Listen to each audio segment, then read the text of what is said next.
English class. Previous classல active and passive voice tensesல தந்தா எப்படி change பண்ணனும்னு பார்த்தோம். இந்த கிளாஸ்ல imperative தந்தா who வச்சு क्वेश्चंस எல்லாம் தந்தா எப்படி சேஞ்ச் பண்றதுன்னு பார்க்கலாம். First imperative. Direct and indirect ஸ்பீச்ல நாலு வந்து சென்டென்ஸ் பார்ப்போம். ஸ்டேட்மெண்ட், imperative, interrogative, exclamative எல்லாம் பார்ப்போம். இப்ப imperative-னா என்னன்னா ஒரு ஆர்டர் பண்றதோ இல்ல ரெக்வெஸ்ட் பண்றதெல்லாம் வந்து சஜஷன் கேட்கறதுலாம் imperative சென்டென்ஸ் சொல்லுவோம். imperative-ல தந்துட்டா ஃபார்மேட் வந்து நோட் பண்ணிக்கோங்க. let plus object plus be plus verb 3. For example இப்ப close the door. இப்ப இது வந்து நம்ம வந்து ஆர்டர்னு சொல்லலாம். இப்ப வந்து ஒரு சிம்பிள் ரெக்வெஸ்டா கூட சொல்லலாம். இப்ப close the road ஒரு கமெண்ட் பண்ற மாதிரி இருக்குதா. அப்ப இங்க closeன்றது verb, the doorன்றது object. ஃபர்ஸ்ட் லெட் போட்டுப்போமா, அதுக்கப்புறம் ஆப்ஜெக்ட் என்ன தி டோர் இங்க போட்டாச்சா, அப்புறம் என்ன போட சொல்லிருக்காங்க பி. இப்ப இந்த பி எடுத்து இங்க போட்டாச்சா. க்ளோஸ்ட் verb 3 என்னது க்ளோஸ்ட். புரியுதா? Let plus object plus be plus closed. இன்னொரு சென்டென்ஸ் பார்க்கலாம். do not give the money. இப்ப இது மாதிரி இங்க do not வந்துருச்சுன்னா லெட் ஃபர்ஸ்ட் லெட் போடுவோமா, லெட் போட்டுட்டு இங்க கிவ்ன்றது verb, மணின்றது ஆப்ஜெக்ட். அப்ப do not பதிலா இங்க not போட்டுக்கணும். let not the money object போட்டுமா, அதுக்கப்புறம் எல்லாமே ஃபார்மேட் தான். b இங்க போட்டுட்டு give ஓட verb 3 given. ஓகேவா? இதுதான் imperative சென்டென்ஸ். imperative-ல தந்தா இது மாதிரி மாத்தணும். அடுத்தது who questions தந்தா எப்படி மாத்தலாம்னு பார்க்கலாம். ஃபார்மேட் பார்த்தனா by whom plus auxiliary verb plus object plus verb 3. auxiliary verbs என்னது am, is, are, இந்த will, shall இதெல்லாம் வந்து auxiliary form. இப்ப who will help you. இப்ப ஃபர்ஸ்ட் இந்த whoக்கு பதிலா இங்க by whom போட்டாச்சு. இப்ப நெக்ஸ்ட் will help you சொல்றாங்க. இப்ப இந்த will plus verb 1 அப்ப சென்டென்ஸ் எதுல இருக்கு, ஃபியூச்சர்ல இருக்கு. மாத்தும் போது will be plus verb 3 வருமா. இப்ப will auxiliary இந்த b வரும்போதுல மட்டும் ஆப்ஜெக்ட்க்கு அப்புறம் b போடணும்பா.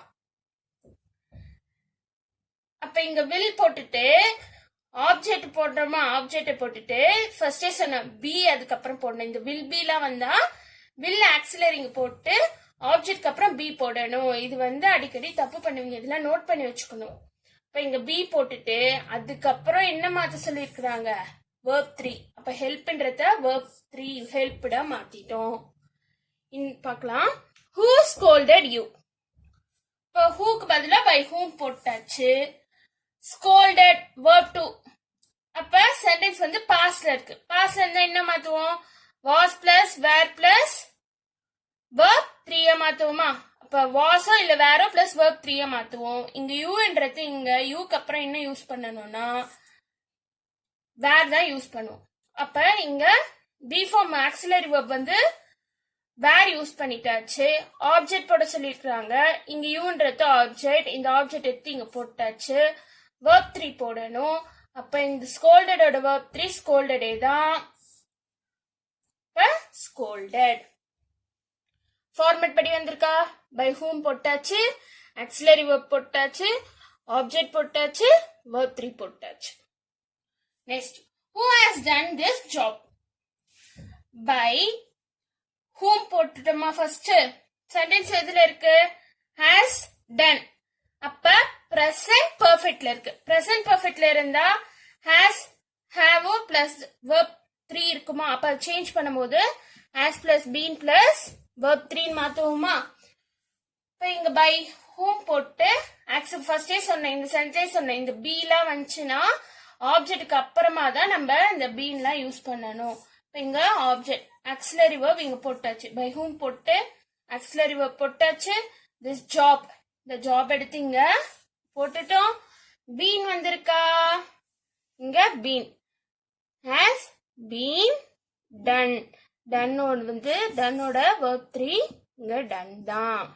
Okay, who has done this job. யார் இந்த வேலையை செய்தார்கள், யாரால் இந்த வேலை செய்யப்பட்டது. ஓகேவா? இப்ப அந்த ஆளுக்கு தான் முன்னாடியே இங்க by whom போட்டாச்சு. who வந்தா by whom போட்டோம். இப்ப do, does, did எல்லாம் தந்தா என்னன்னு பார்க்கலாம். auxiliary verb plus object plus verb 3 plus by plus subject. இதான் ஃபார்மேட். டூ டஸ் இருந்துச்சுன்னா பிரசன்ட் டென்ஸ். பிரசன்ட்ல சிங்குலரா இருந்துச்சுன்னா இஸ் யூஸ் பண்ணணும், ப்ளூரலா இருந்தா ஆர் யூஸ் பண்ணணும். டிட் இருந்துச்சுன்னா அது பாஸ்ட். இப்ப பாஸ்ட்ல சிங்குலர் இருந்துச்சுன்னா வாஸ், ப்ளூரல் இருந்துச்சுன்னா வேர். எக்ஸாம்பிள் பார்க்கலாம். டஸ் தி கேட் லைக் மில்க். இப்ப கேட்டுக்கு மில்க் பிடிக்குமா அப்படின்னு கேக்குறாங்க. இப்ப டஸ் வந்திருக்குதா, இது பிரசன்ட் ஃபார்மா. தி கேட் லைக் பிரசன்ட் டென்ஸ் தான் இருக்கா. மில்க்ன்றது என்னது, சிங்குலர். இங்க சிங்குலர்ன்றதுனால முன்னாடி ஆக்சிலரி வெர்ப் இஸ் யூஸ் பண்றோம். ஆப்ஜெக்ட் என்னது, மில்கா. மில்க் எடுத்து இங்க போட்டோமா. அடுத்தது verb 3 போட சொல்லியிருக்காங்க. லைக்கோட verb 3 என்னது, லைக்டு. லைக் போட்டு பை போட்டு அதுக்கப்புறம் தி கேட் போடலாம். ரொம்ப ஈஸி. நம்மளுக்கு ஃபார்மேட் மட்டும் டக்கு டக்கு ஞாபகம் வந்தாலே போதும், அழகா வந்து சேஞ்ச் பண்ணி முடிச்சிடலாம். இப்ப இந்த டிட் வச்சு பார்க்கலாம். Did Amar break the glass. அப்ப இங்க டிட்ன்றது பாஸ்ட்ல தந்திருக்கிறாங்களா, அமர் பிரேக் தி கிளாஸ். இப்ப பாஸ்ட்ல தந்ததுனால இங்க வாஸோ இல்ல வேறோ யூஸ் பண்ணணும். தி கிளாஸ்ன்றது சிங்குலர். அப்ப இங்க யூஸ் பண்றது வாஸ் தான் யூஸ் பண்ணும். அப்ப வாஸ் போட்டுட்டு ஆப்ஜெக்ட் தி கிளாஸ் போட்டுட்டு அப்புறம் verb 3 பிரேக்கோட verb 3 broken. broken போட்டு பை அப்புறமா சப்ஜெக்ட் என்னங்க, அமர்ன்ற சப்ஜெக்ட். இதுல சப்ஜெக்ட் பாத்தீங்கன்னா கேட். அப்ப இங்க அமர்ன்ற இந்த சப்ஜெக்ட் எடுத்து வந்து இங்க லாஸ்டா போட்டு முடிக்கணும்பா. இது டூ டஸ் டிட் கொஸ்டின் இருந்தா இந்த ஃபார்மேட் இது. இந்த ஃபார்மேட் படி இந்த கொஸ்டினை எப்படி சேஞ்ச் பண்ணணும். ஸோ சேஞ்ச் பண்ணும்போது இந்த ஆக்சிலரி வெர்ப்ல நல்லா பார்த்து சேஞ்ச் பண்ணுங்க. நெக்ஸ்ட் பாத்தீங்கன்னா ஹேவ் ஹேஸ் ஹேட் வச்சு கொஸ்டின் கேட்பாங்க. ஃபார்மேட் ரொம்ப ஈஸி. ஹேவ் ஹேஸ் ஹேட் போட்டு கொஸ்டின்ல வந்து ஹேவ் தந்தாங்கன்னா ஹேவ். ஓகே, நம்ம இந்த ஆப்ஜெக்ட்க்கு ஏத்த மாதிரி இந்த வேர்ப்ஸ்லாம் போடுவோம். ஹேவ் ஃபார்ம் வேர்ப்ஸ்லாம் plus object plus been plus verb 3 by plus subject போடணும். அப்ப இங்க சேஞ்ச் பண்ணும் போது இங்க பாருங்க, have the students written their homework. ஸ்டூடெண்ட்ஸ்லாம் அவங்க வந்து ஹோம்ஒர்க் எல்லாம் முடிச்சுட்டாங்களா அப்படின்னு கேக்குறாங்க. அப்ப இங்க தியர் ஹோம்ஒர்க்ன்றது சிங்குலர், அதனால இங்க ஹேஸ் யூஸ் பண்ணிருக்கிறாங்க. இப்ப சப்ஜெக்ட் வேர்ப். இங்க ஏஎம்எஸ் வந்து சப்ஜெக்ட்க்கு அப்புறம் ஹேவ் ரிட்டன் தானே வரும். ஏன் இங்க வெறும் ரிட்டன் போட்டு இருக்கிறாங்கன்னா ஏற்கனவே இங்க முன்னாடி நம்மளுக்கு கொஸ்டினே ஹேவ் வச்சுதான் கேக்குறாங்க. சரியா? அப்ப have subject verb 3 already verb 3 இருக்கு. their homework. இப்ப their homework வந்து இங்க சிங்குலர். அப்ப has their homework. ஃபார்மேட்டுக்கு அப்புறம் ஆப்ஜெக்ட் போட்டாச்சு, their homework போட்டாச்சு. been verb 3 என்னது, ரிட்டனோட verb 3 ரிட்டன். ரிட்டன் போட்டு பை போட்டு அதுக்கப்புறமா சப்ஜெக்ட் இங்க என்னன்னா தி ஸ்டூடெண்ட்ஸ் எடுத்து இங்க போட்டாங்க. இப்ப ஹேட் வச்சு தந்தா என்னன்னு பார்க்கலாம். had Raju taken my pen. had அப்படியே இங்க போட்டுடுவோம். ராஜு சப்ஜெக்ட், டேக்கன் வேர்பிங்க. ஓகேவா? இப்போ நார்மலா சென்டென்ஸ் பார்த்தீங்கன்னா Raju had taken my pen. இங்க கொஸ்டினா வச்சு கேட்கறதுனால இங்க ஹேட் முன்னாடி வந்துடுச்சு. ராஜு அதுக்கப்புறம் வேர்பு, மை பென்ன்றது ஆப்ஜெக்ட். ஸோ ஹேட் முன்னாடியே போட்டாச்சு. பாஸ்ட்ல இருக்கிறதுனால ஹேடா தான் வரும். அப்ப மை பென் போட்டு ஆப்ஜெக்ட போட்டு பீன் போட்டுட்டு அப்புறமா verb 3 இங்க யூஸ் பண்ணணும். அப்ப verb 3 இங்க என்னது, டேக்கன். டேக்கன் பை போட்டு லாஸ்டா ராஜோட முடிக்கணும். வாட் கொஸ்டின் ஹவ் கொஸ்டின் பார்க்கலாம்ப்பா. வாட் கொஸ்டின் சேஞ்ச் பண்ணும்போது format what plus auxiliary verb plus object plus verb 3 plus by plus S போடுவோம். இப்ப எக்ஸாம்பிள் பார்க்கலாம். 2 எக்ஸாம்பிள். ஹவுக்கும் வந்து இதே ஃபார்மேட் தான். இங்க வாட் பதிலா இங்க ஹவ் போட்டு எழுதுவோம். What will they see tonight.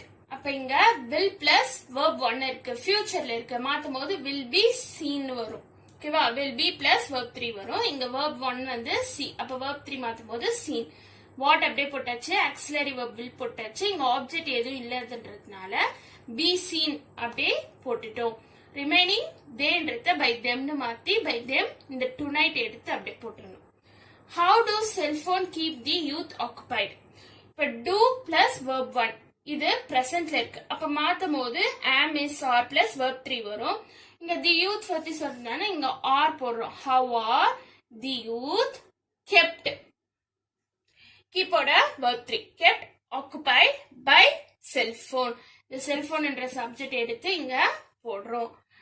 whose and which question கேட்டாங்கன்னா whose which plus object போட்டுட்டு auxiliary verb plus verb 3 by subject போடணும். எக்ஸாம்பிள் பார்க்கலாம். which instrument does Srikanth play?